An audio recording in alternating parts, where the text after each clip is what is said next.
आज हम लोग रिप्रोडक्टिव हेल्थ के टॉपिक में artificial method of birth control पर चर्चा करेंगे।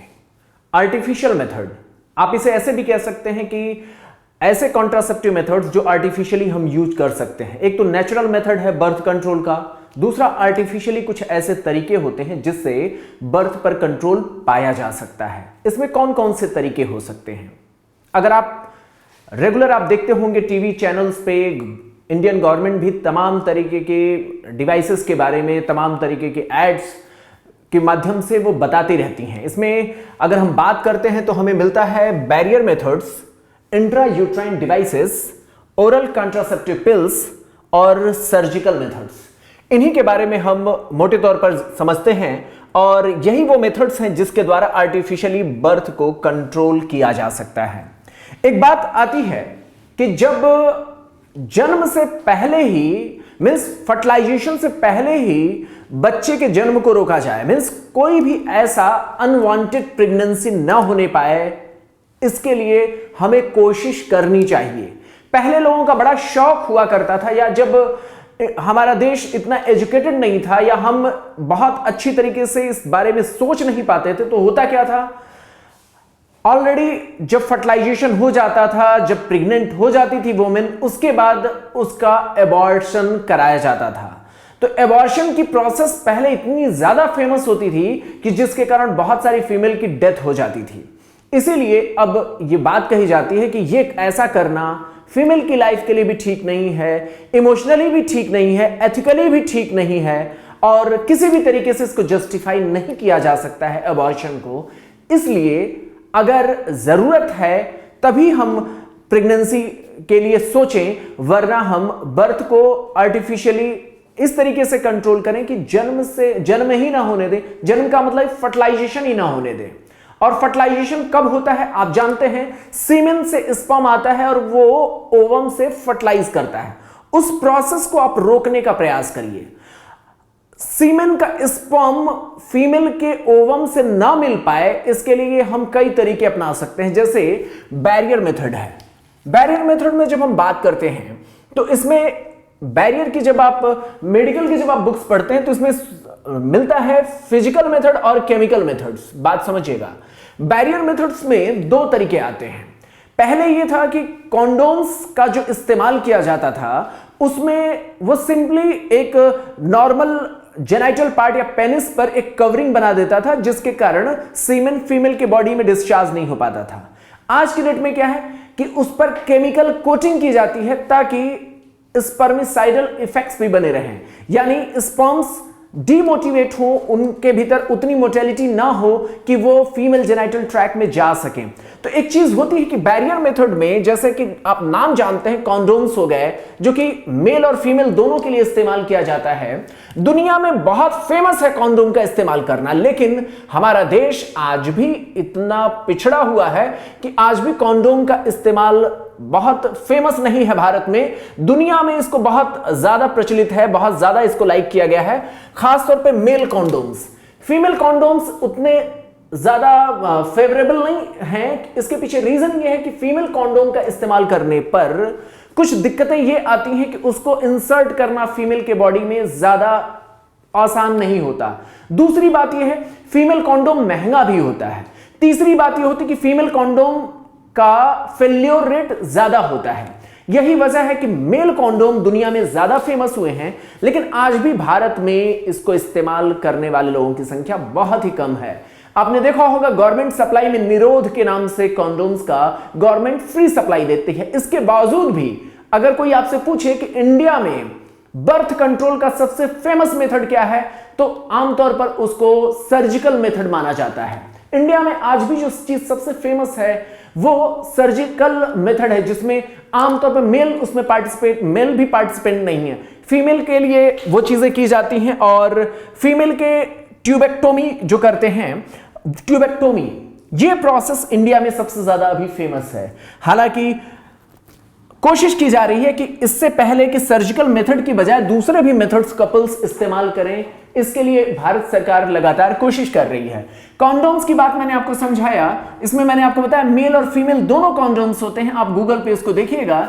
डायफ्राम्स होते हैं जो कि फीमेल के बॉडी में फिट किए जाते हैं और इससे भी स्पर्म को अंदर जाने से रोका जाता है। सर्वाइकल कैप्स होते हैं, कैप मींस आप समझ सकते हैं, ऐसे ही वॉल्ट्स होते हैं। ये सारे बैरियर मेथड हैं जो कि सिंगल टाइम यूज होते हैं और इनको आप एक तरीके से बैरियर के रूप में इस्तेमाल किया जाता है। हालांकि अब कुछ ऐसे एडवांस्ड मेथड हैं जिनको एक से ज्यादा बार भी इस्तेमाल किया जा सकता है, लेकिन आमतौर पर कॉन्डोम्स हो गए, डायफ्राम हो गए, इनका सिंगल टाइम यूज होता है। अब दूसरी बात करते हैं हम इंट्रा यूट्राइन डिवाइसेस के बारे में। इंट्रा यूट्राइन डिवाइसेस कुछ ऐसी डिवाइसेस जो फीमेल के बॉडी में फिट की जाती हैं और ये मोर देन 1 टाइम्स ये इफेक्टिव होती हैं।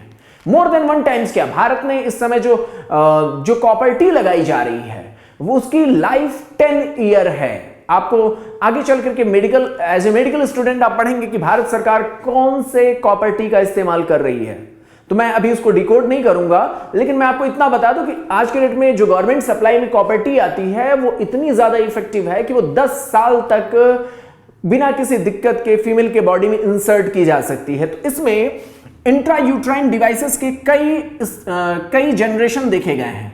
पहले सिर्फ शुरुआत में प्लास्टिक के बने हुए कुछ खास शेप के डिवाइसेस होती थी जो फीमेल के यूट्रस में फिट की जाती थी। फीमेल के यूट्रस में कुछ खास शेप की डिवाइसेस फिट की जाती थी जिसका कोई बहुत लिमिटेड रोल था, जिसमें लिप्स लूप ज्यादा फेमस था। लिप्स लूप ये बहुत सिंपल डिवाइसेस थी, ये बस प्लास्टिक की बनी हुई कुछ सिंपल शेप की डिवाइसेस हुआ करती थी।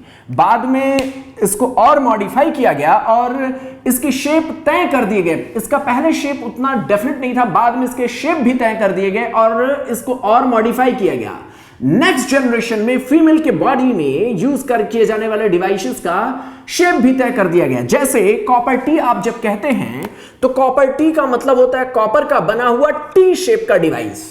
ऐसे ही जब हम कॉपर 7 कहते हैं तो कॉपर का बना हुआ 7 शेप की डिवाइस।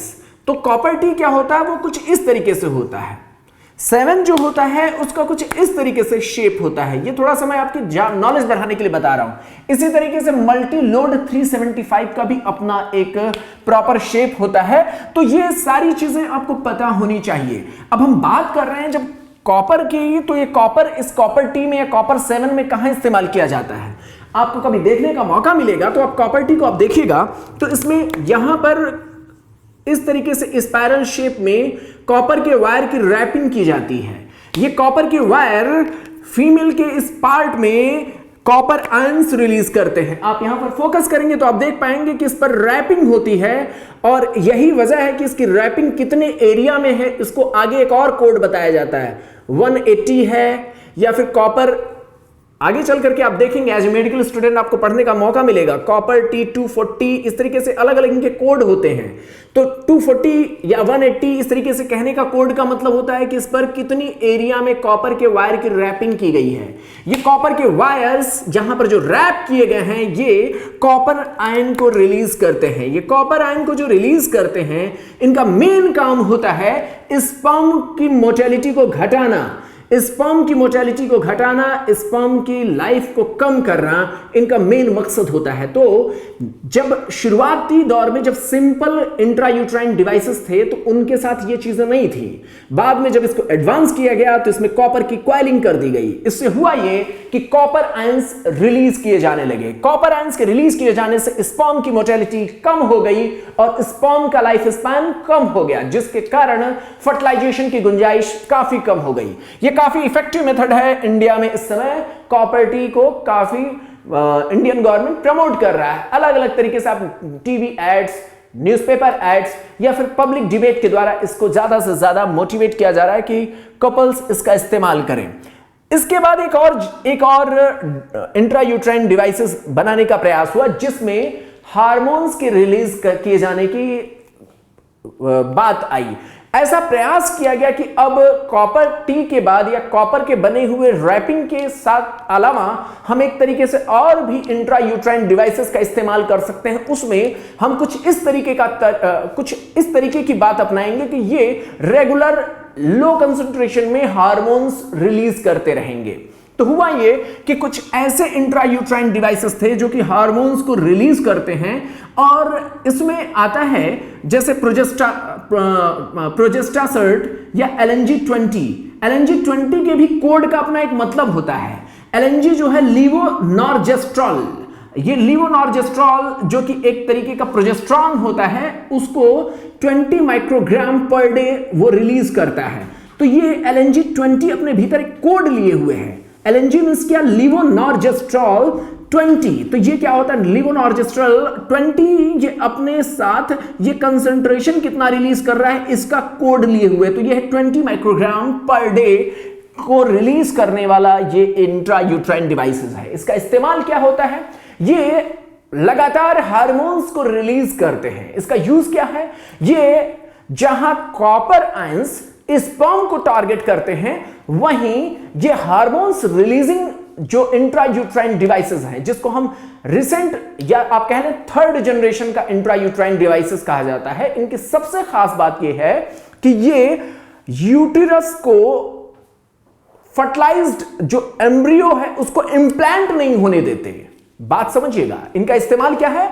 इनका इस्तेमाल जहां कॉपर आयंस स्पर्म को टारगेट करते हैं, वहीं ये जो हार्मोन रिलीजिंग इंट्रायूट्राइन डिवाइसेस हैं, ये यूट्रस की दीवार को इस तरीके से कमजोर बनाते हैं कि वो इंप्लांट करने ही ना पाए। तो इस तरीके से ये इंप्लांटेशन की चांसेस को कम करते हैं। तो इस तरीके से ये मदद करते हैं। तो ये हो गया हमारा इंट्रायूट्राइन डिवाइसेस के बारे में।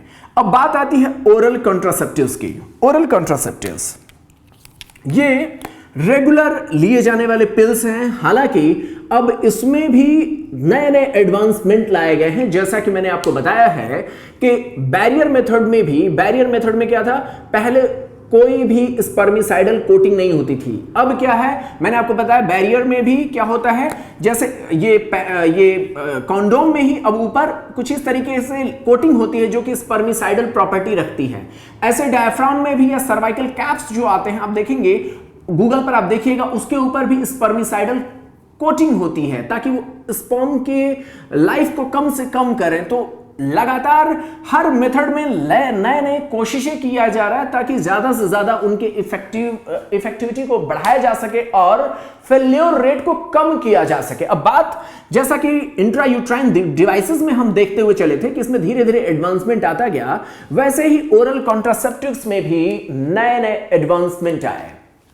एक्चुअली शुरुआती दौर में सिर्फ साइंटिस्ट लोग ये इस्तेमाल करते थे कि उनको यह पता था कि अगर एस्ट्रोजन और प्रोजेस्टेरॉन का कॉम्बिनेशन दिया जाए तो उससे प्रेगनेंसी को रोका जा सकता है। बाद में नए नए कोशिश किया गया, कहा गया कि एस्ट्रोजन और प्रोजेस्टेरॉन जो प्राइम हार्मोन्स हैं, जो इंपॉर्टेंट हार्मोन्स हैं पूरी की पूरी मेंस्ट्रुअल साइकिल के, उनका कंसंट्रेशन वैसे ही वेरी किया जाए जैसे बॉडी में उसका कंसंट्रेशन वेरी करता है। तो आप देखेंगे, कभी मौका मिले तो जरूर देखिएगा माला जी, माला एन, उसमें क्या होता है 21 डेज का वो स्ट्रिप होता है और 28+7 करके उसके स्ट्रिप होते हैं। 7 डेज का आयरन और 21 डेज का उसका अपना एक कंसंट्रेशन का पूरा एक ऑर्डर होता है और हर दिन का एक मार्किंग होता है। डे 1 पर इस तरीके से खाना है, डे 2 को ये टैबलेट खाना है, कैप्सूल खाने, जैसा भी है वो उन पिल्स पर डेट भी मेंशन किए गए होते हैं। वो डेट फिक्स होते हैं, फर्स्ट डे यही खाएंगे, सेकेंड डे ये खाएंगे। उसके पीछे कारण यह है कि वो जिस तरीके से हमारी बॉडी में मेंस्ट्रुअल साइकिल के दौरान हार्मोन के कंसंट्रेशन चेंजेस होते हैं, वैसे ही मालाडी के उस स्ट्रिप पर कंसंट्रेशन में वैसे ही बदलाव होता है। पहले दिन में कंसंट्रेशन अलग होगा, 14 डेज पर उनका कंसंट्रेशन अलग होगा। आफ्टर ओवुलेशन प्रोजेस्टेरॉन का लेवल बढ़ा दिया जाएगा, एस्ट्रोजन का लेवल कम होगा। जिस तरीके से मैंने आपको मेंस्ट्रुअल साइकिल में जो आपको ग्राफ बताया था, उसी ऑर्डर में उन पिल्स में प्रोजेस्टेरॉन और एस्ट्रोजन के कॉम्बिनेशन का कंसंट्रेशन बदलता रहता है। वो 28+7 डेज के वो पिल्स होते हैं और उनको प्रॉपर एक तरीके से मार्किंग करके दिया गया है और वो पूरी तरीके से मेंस्ट्रुअल साइकिल की तरीके से अपना एक शो करते हैं अपने कंसंट्रेशन के वेरिएशंस को। और इसमें लास्ट में जो 7 डेज का होता है उसमें आयरन के मार्किंग होती है, आयरन के वो कैप्सूल उसमें होते हैं। तो इस तरीके से ओरल जो पिल्स हैं माला डी माला एन वो कॉम्बिनेशन पिल्स हैं। हालांकि एक बहुत बड़ी बात ये देखी गई कि एस्ट्रोजन का एक बहुत बड़ा साइड इफेक्ट ये पाया गया कुछ रिसर्च पेपर्स में कि एस्ट्रोजन की वजह से ब्रेस्ट कैंसर की गुंजाइश ज्यादा बढ़ रही है।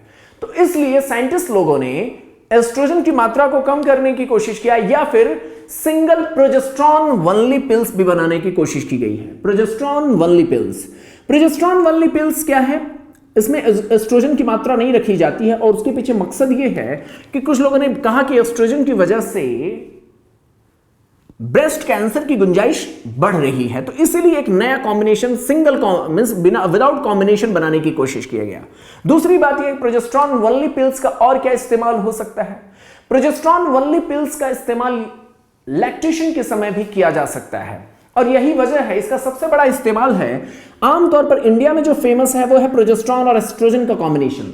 लेकिन अगर आपसे कोई कहे प्रोजेस्टेरॉन वनली कॉम्बिनेशन क्यों है, तो एक नया सिंगल प्रोजेस्टेरॉन का ही एक पिल्स बनाने की कोशिश इसलिए की गई है क्योंकि एस्ट्रोजन से ब्रेस्ट कैंसर की गुंजाइश बढ़ रही है। दूसरा ये है प्रोजेस्टेरॉन वनली पिल्स तब दिए जाते हैं जब मदर बच्चे को फीड करा रही है। आप जानते हैं मैंने लास्ट टाइम आपको बताया था कि नेचुरल मेथड में एक चीज होता है कि जब बेबी को डिलीवरी के बाद बेबी को जब डिलीवर कर देती है मदर, तो लगभग 6 मंथ तक लैक्टेशनल एमिनोरिया होता है, यानी पीरियड्स नहीं आते, एमसी सीज हो जाती है, रुक जाती है नेक्स्ट 6 मंथ के लिए, जब तक मदर इंटेंसिवली बच्चे को फीड करा रही होती है उस समय पीरियड्स रुक जाते हैं। लेकिन आप सिर्फ इस बात पर कि नेचुरली मेंस्ट्रुअल साइकिल नहीं चलेगा इसलिए हम बच्चे को मतलब कि प्रेगनेंसी नहीं होगी, इस बात पर आप केवल झूठा विश्वास नहीं कर सकते। इसीलिए अब डॉक्टर्स रिस्क नहीं लेते हैं। वो कहते हैं कि जब बच्चे को मां फीड करा रही है तो उस समय सिर्फ और सिर्फ प्रोजेस्टेरॉन वनली पिल्स देना चाहिए। क्यों? क्योंकि अगर उसमें एस्ट्रोजन की मात्रा होगी तो एस्ट्रोजन क्या करता है, वो मिल्क के प्रोडक्शन को चेक करता है, रोकता है। इसीलिए जब बच्चे को फीड कराने के फेज में डॉक्टर्स प्रोजेस्टेरॉन वनली पिल्स देते हैं। तो मैंने इस माध्यम से आपको बताने की कोशिश किया ओरल कॉन्ट्रासेप्टिव पिल्स के अपने यूज हैं और इनका इस्तेमाल अलग अलग कॉम्बिनेशन में होता है।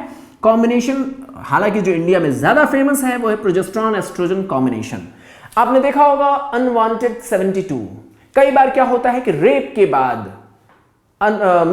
या फिर अनप्रोटेक्टेड सेक्स के बाद दिक्कत यह आती है कि यह डर बना रहता है कि अगर फर्टिलाइजेशन हो गया तो इससे अनवांटेड प्रेगनेंसी की गुंजाइश हो सकती है।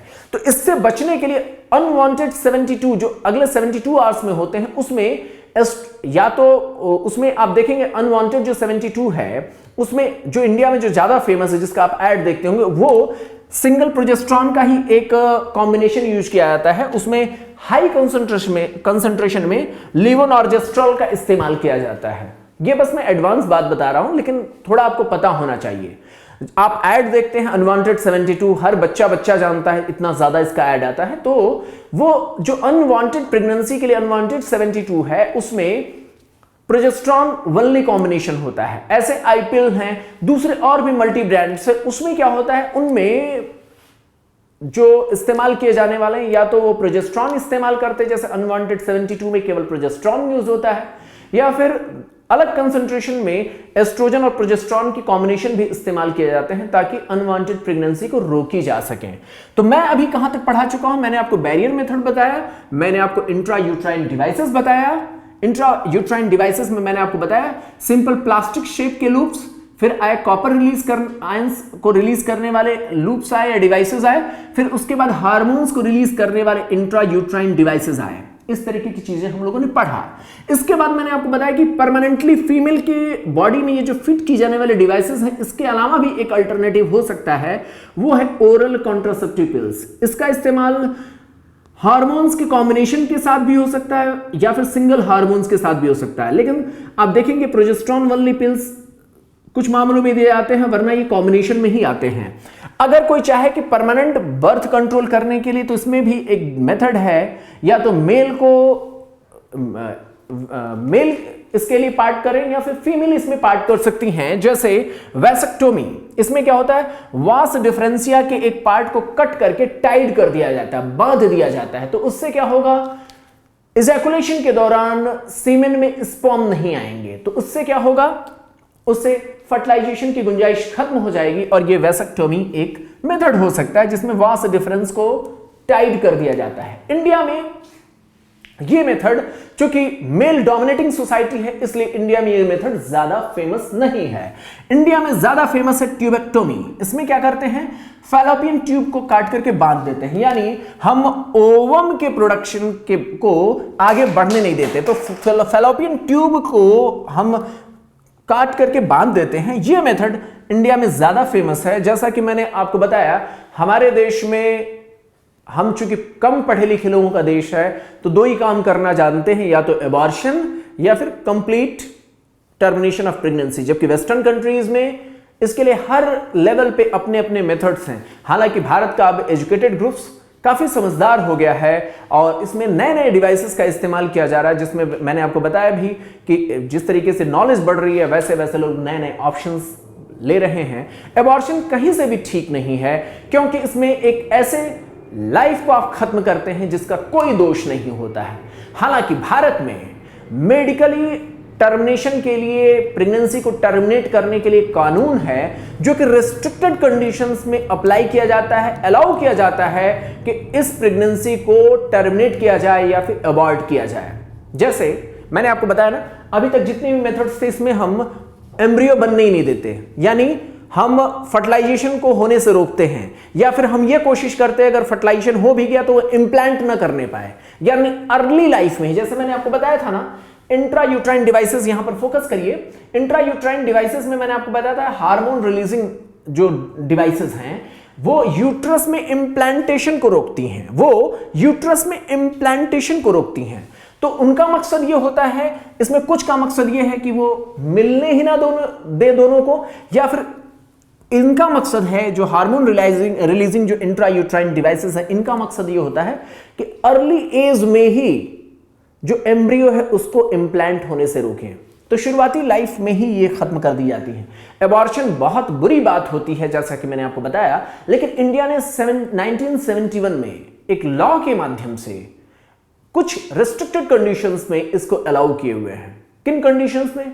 जब आपको पता हो कि वो बच्चा कॉन्जेनाइटल एनोमली का शिकार है, जन्मजात विसंगतियां, ऐसी कमियां जिसको ठीक नहीं किया जा सकता, स्पाइना बाइफिडा, डाउन सिंड्रोम का बच्चा है, क्लेनेफेल्टर सिंड्रोम का बच्चा है। आप जानते हैं कोई ऐसा फीटस हो जिसमें इस तरीके की एबनॉर्मेलिटी है जो आने वाले समय में उस बच्चे की लाइफ को और ज्यादा बेकार बनाएगी, तो ऐसे केसेस में एबॉर्शन को लीगलाइज कर दिया गया है। इसी तरीके से कुछ रेप के मामलों में भी लीगलाइज किया गया है। इसके लिए प्रॉपर कानून लाया गया 1971 में एमटीपी एक्ट के द्वारा। इसका फुल फॉर्म है एमटीपी एक्ट, जिसका फुल फॉर्म है मेडिकल टर्मिनेशन ऑफ प्रेगनेंसी। हालांकि कुछ ऐसे देश हैं जहां पर एमटीपी एक्ट बिल्कुल भी नहीं बनाया गया और रेस्ट्रिक्ट किया जाता है कि किसी भी कंडीशन में एबॉर्शन नहीं किया जाना है। हालांकि इसकी बहुत बड़ी कमियां भी हैं। जैसे आयरलैंड में एक डेंटिस्ट इंडियन डॉक्टर थी जिनको प्रेगनेंसी के बाद खतरा था उनकी खुद की लाइफ का, लेकिन एबॉर्शन अलाउ न किए जाने के कारण उनकी जान चली गई। तो इस तरीके से हम समझ सकते हैं कि एबॉर्शन कुछ मामलों में सही है, लेकिन अब कोई यह कहे कि एमटीपी के द्वारा यानी मेडिकल टर्मिनेशन ऑफ प्रेगनेंसी के द्वारा बार बार आप पॉपुलेशन को रोकने के लिए आप एबॉर्शन कराएं तो यह अच्छा नहीं है, क्योंकि इससे मां के हेल्थ पर भी इल इफेक्ट पड़ता है, बुरा प्रभाव पड़ता है, और ये कहीं से भी ठीक नहीं है। इमोशनली भी ठीक नहीं है, सोशली भी ठीक नहीं है, इंटेलेक्चुअली भी ठीक नहीं है। लेकिन हम बात करते हैं इस मेडिकल टर्मिनेशन ऑफ प्रेगनेंसी के बारे में। तो मेडिकल टर्मिनेशन ऑफ प्रेगनेंसी, और उसके बाद हम चर्चा करेंगे सेक्सुअली ट्रांसमिटेड डिजीजेस के बारे में। तो सबसे पहले हम मेडिकल टर्मिनेशन ऑफ प्रेगनेंसी पर बात करें तो एमटीपी इसका फुल फॉर्म है। इसको इंडिया में एक एक्ट के माध्यम से 1971 में अप्लाई किया गया। इसमें इंड्यूस्ड अबॉर्शन की बात की गई, इसमें वॉलेंटियरली या इंटेंशनली प्रेगनेंसी को रोकने की बात की गई जन्म से पहले ही बेबी को अबॉर्ट करने की बात की गई। ये कब अलाउ किया जाता है? जब प्रेगनेंसी को कंटिन्यू करना खतरा भरा हुआ हो, मां के लिए, बच्चे के लिए या फिर दोनों के लिए।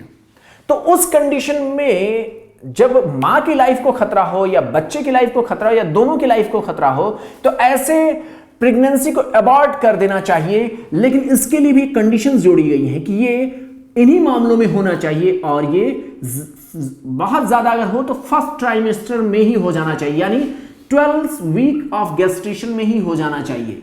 शुरुआती 12 हफ्ते के भीतर ही किया जाना चाहिए, उससे ज्यादा लेट करना ठीक नहीं होगा।